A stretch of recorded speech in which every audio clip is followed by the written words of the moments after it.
fútbol y la política deberían permanecer lo más alejados posible el uno del otro.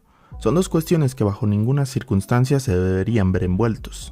No obstante ello, los personajes que administran y figuran en los escritorios de estos aspectos tan vitales y comentados por la humanidad hacen todo lo que está en sus manos para mezclarlos y convertir un concepto en arma para dominar al otro. México, por supuesto, no es la excepción, y el caso que estamos por revisar es uno de los más icónicos en la historia reciente de la vida futbolística y política de nuestra nación.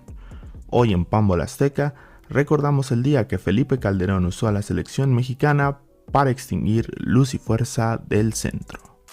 Para entender lo que ocurrió aquel 10 de octubre de 2009 es importante conocer un poquito de política y de los conflictos que llevaron a la polémica decisión. Después de la crisis económica que vivía el país en la segunda mitad de la década de los 90, Ernesto Zedillo tuvo como idea la posibilidad de abrir el sector eléctrico a la inversión privada, hecho que sorprendió y provocó los primeros encontronazos entre el Sindicato Mexicano de Electricistas y el gobierno. Esta guerrilla se extendió al sexenio de Vicente Fox. Fox realmente no hizo ninguna movida significativa, dejando la tarea a su sucesor Felipe Calderón Hinojosa. 2009 era un año bastante difícil, con una crisis económica mundial, la epidemia de influenza H1N1 y el estallido definitivo de la guerra contra el crimen organizado. El entonces presidente optó por mover sus fichas hacia un asunto que poco a poco empezaba a robar cámaras: la crisis de luz y fuerza del centro y la negativa de la Secretaría del Trabajo a entregar la toma de nota al SME. Mientras tanto, el fútbol no entregaba sus mejores cuentas. El tricolor ya iba por su tercer técnico en el proceso de cara a Sudáfrica 2010. Los resultados entregados por Hugo Sánchez habían sido cuestionables, y el macho cavó la tumba de su proceso cuando quedó eliminado de los Juegos Olímpicos de Beijing en 2008. Por su parte, Sven-Goran Eriksson tampoco hizo bien las cosas, y aunque metió a México en el hexagonal final sin ninguna dificultad, también puso al Tri en una situación difícil para clasificar al Mundial, por lo que la federación prescindió de él y firmó nuevamente a Javier Aguirre. Aguirre de inmediato metió a México a la batalla por ingresar directo a la Copa del Mundo, y con la ayuda del siempre confiable Cuauhtémoc Blanco, puso al tricolor a una sola victoria de entrar a la justa mundialista, misma que podía darse ante El Salvador en el Azteca.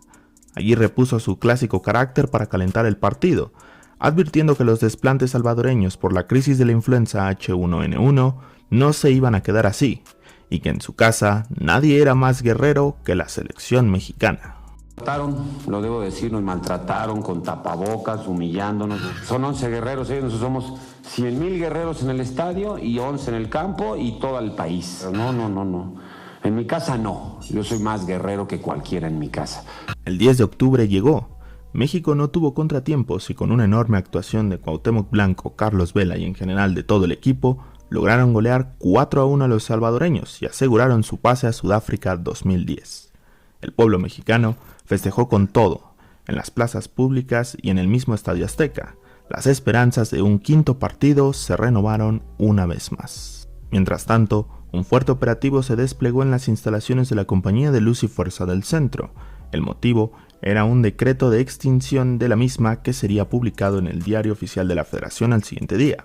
Posteriormente, Felipe Calderón argumentó que la compañía estaba viviendo muchos problemas administrativos, que perdía mucha de la energía que generaba y que el SMEC empezaba a convertirse en un obstáculo para su mantenimiento. Es por esa razón que hoy publiqué un decreto mediante el cual se extingue Luz y Fuerza del Centro, la empresa pública encargada hasta ayer del servicio de energía eléctrica en el Distrito Federal y en diversos municipios del Estado de México, Hidalgo, Puebla y Morelos.